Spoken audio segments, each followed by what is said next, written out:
Assalamualaikum warahmatullahi wabarakatuh. Apa kabar anak-anakku yang berada di kelas 4? Semoga hari ini kalian dalam keadaan sehat, ceria, bahagia, dan pastinya semangat dalam menuntut ilmu. Sebelum kita memulai pelajaran hari ini, mari kita membaca basmalah terlebih dahulu. Bismillahirrahmanirrahim. Hari ini kita akan memasuki bab yang kelima, yaitu Aku Cinta Nabi dan Rasul. Oleh karena itu, Bapak mohon kalian perhatikan dengan sebaik-baiknya agar kalian mendapatkan ilmu yang berguna dan ilmu yang bermanfaat baik di dunia maupun di akhirat nanti. Langsung saja. Aku Cinta Nabi dan Rasul. Di sini ada salawat kepada Nabi Muhammad Sallallahu Alaihi Wasallam. Ayo, mari kita bersolawat bersama-sama. Itu ada nomornya ya. 1 atas bawah, 2 atas bawah, 3 atas bawah. Mari kita mulai. Bismillahirrahmanirrahim. Ya Nabi salam alaika, Ya Rasul salam alaika, Ya Habib salam alaika, salawatullah alaika.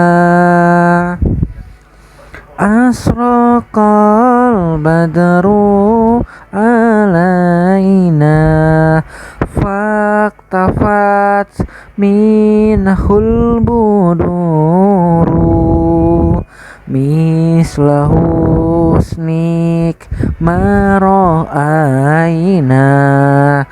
qatu ya wajah sururi. Allah ya Nabi salam alaika, Ya Rasul salam alaika, Ya Habib salam alaika, salawatullah alaika. Anta samsun anta badrun, anta nurun fauqa nuri, anta iksiru wa ghali, anta misbahus suduri. Allah ya Nabi salam alaika, Ya Rasul salam alaika, Ya Habib salam alaika, salawatullah alaika. Ya Habibi ya Muhammad, Ya Arusal Khafiqaini, Ya Muayyad ya Mumajjad, Ya Imamal Kiblataini. Allah ya Nabi salam alaika, Ya Rasul salam alaika, Ya Habib salam alaika, salawatullah alaika. Nah, itu kalian sudah bernyanyi bersolawat kepada Nabi kita, Nabi besar Nabi Muhammad Shallallahu Alaihi Wasallam. Bersering-seringlah kita bersolawat kepada Nabi agar kita mendapatkan syafaat pertolongan dari Nabi Muhammad Shallallahu Alaihi Wasallam di yaumil akhir. Bahkan di dunia juga akan Allah berikan kemudahan dan Allah tambahkan pahala dan Allah hapus segala dosa kita dan Allah akan menambah berlipat-lipat pahala kita ketika kita sering bersolawat kepada Nabi Muhammad Sallallahu Alaihi Wasallam. Assalamualaikum warahmatullahi wabarakatuh. Anak-anak, apa buktinya kalian cinta kepada Nabi dan Rasul? Tanya guru kepada muridnya. Ahmad mengacungkan tangan, lalu berkata, mengikuti apa yang dikatakan dan dicontohkan oleh Nabi dan Rasul. Bagus, puji guru. Baiklah, coba kalian ikuti cerita para Nabi dan Rasul berikut ini. Yang pertama, kisah teladan Nabi Ayub alaihissalam. Beliau adalah seorang nabi yang kaya raya. Beliau tidak pernah sombong. Nabi Ayub alaihissalam terkenal sabar dan dermawan, suka menolong fakir miskin, yatim piatu, dan orang-orang yang membutuhkan. Nabi Ayub alaihissalam pernah mendapat ujian dari Allah Subhanahu wa taala. Hartanya yang banyak hari demi hari berkurang sehingga ia jatuh miskin. Walaupun miskin, imannya tidak goyah karena ia ingat bahwa ketika lahir ke dunia pun tidak mempunyai apa-apa. Harta datang dari Allah dan kembalinya pun manusia karena Allah Subhanahu wa taala. Karena imannya kuat, setan tak mampu menggodanya. Kaya atau miskin merupakan ujian bagi manusia. Lihat firman Allah Subhanahu wa taala berikut ini. A'udzubillahi minasyaitonirrajim. Bismillahirrahmanirrahim. Wa nabluukum bisyarri wal khairi fitnah wa ilaina turja'un. Artinya, kami akan menguji kamu dengan keburukan dan kebaikan sebagai cobaan yang sebenar-benarnya, dan hanya kepada kamilah kamu dikembalikan. Quran Surah Al-Anbiya Surah ke-21 ayat ke-35. Shadaqallahul azim. Nabi Ayub alaihissalam baik ketika kaya raya atau ketika miskin senantiasa taat kepada Allah, selalu bersyukur. Bahkan ketika ia jatuh miskin, harta yang selalu ia sedekahkan, ia yakin bahwa orang miskin yang bersedekah lebih mulia di sisi Allah Subhanahu wa taala.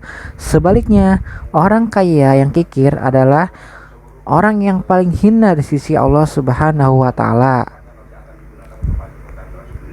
Kemudian Nabi Ayub alaihissalam diuji dengan penyakit kulit, bisul, panas, dan gatal, sehingga orang-orang menjauhinya.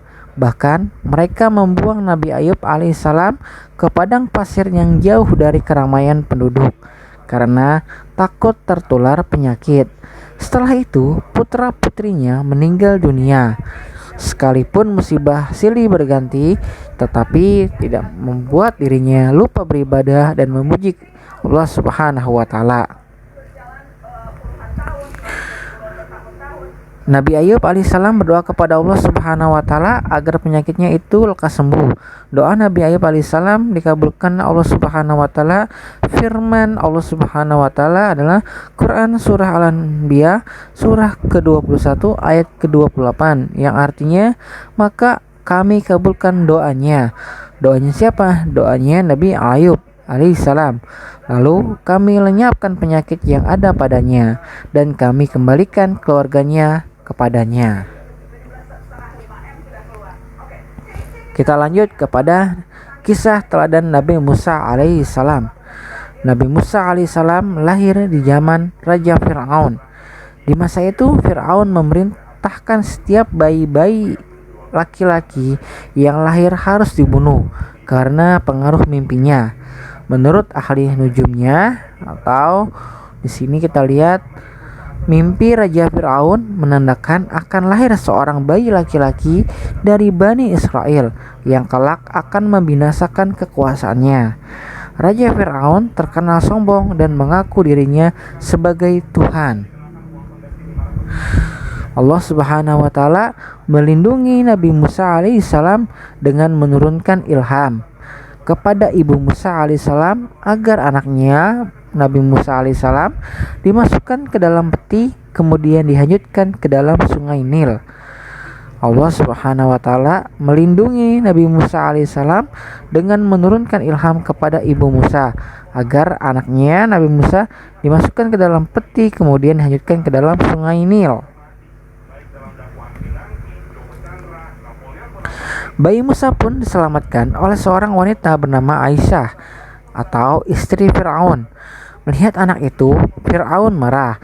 Akan tetapi dengan bujuk rayu Aisyah, Fir'aun luluh hatinya. Ia tidak jadi membunuh Nabi Musa yang kecil. Hingga akhirnya datanglah seorang wanita bernama Yukabad. Wanita ini menggendong dan menyusuinya. Seketika itu juga Musa kecil terdiam dan berhenti menangis sampai tertidur nyenyak. Mereka tidak mengetahui ternyata Yukabad adalah ibu Musa sendiri.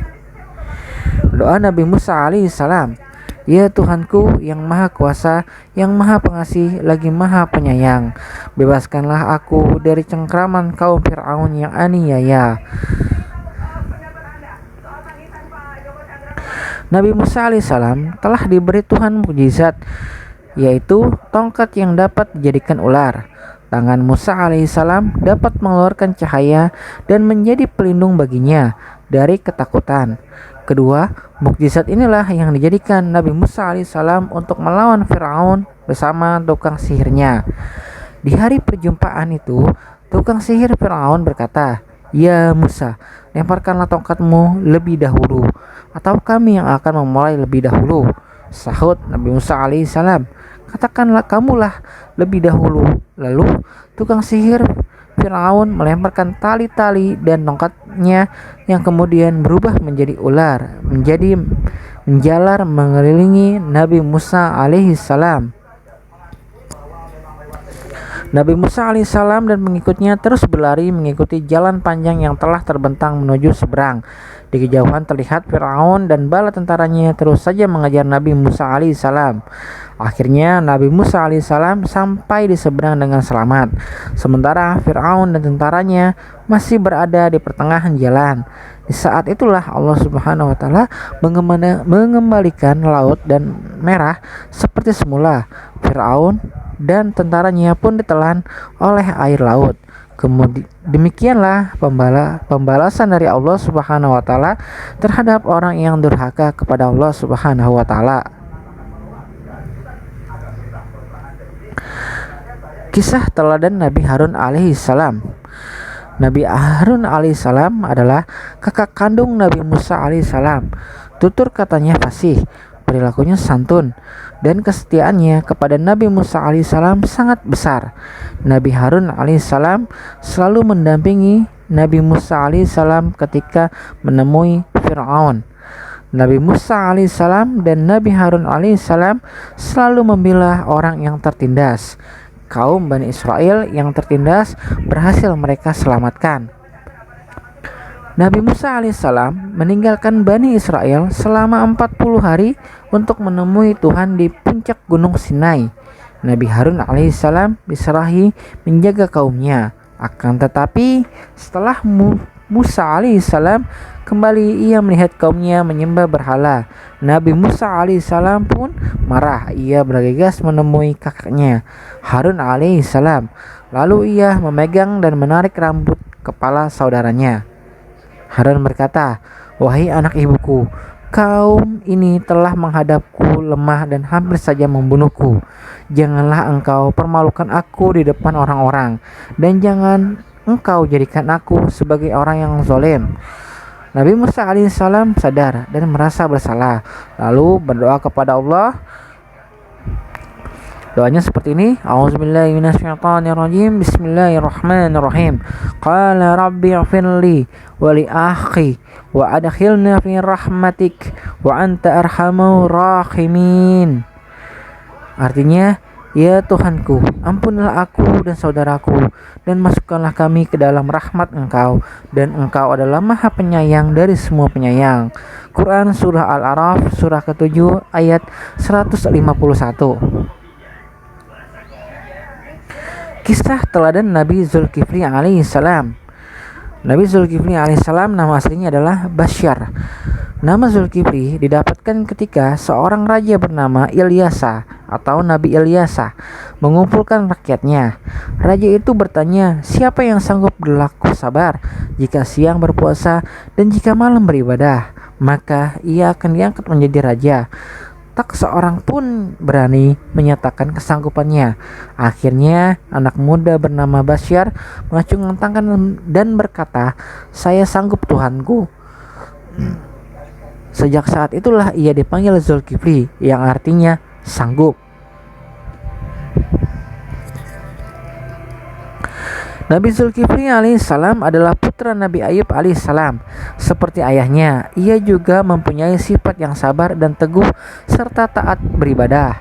Nabi Zulkifli alaihissalam kemudian diangkat menjadi raja. Pada masa kepemimpinannya, ia berjanji kepada rakyatnya untuk menjadi hakim yang adil.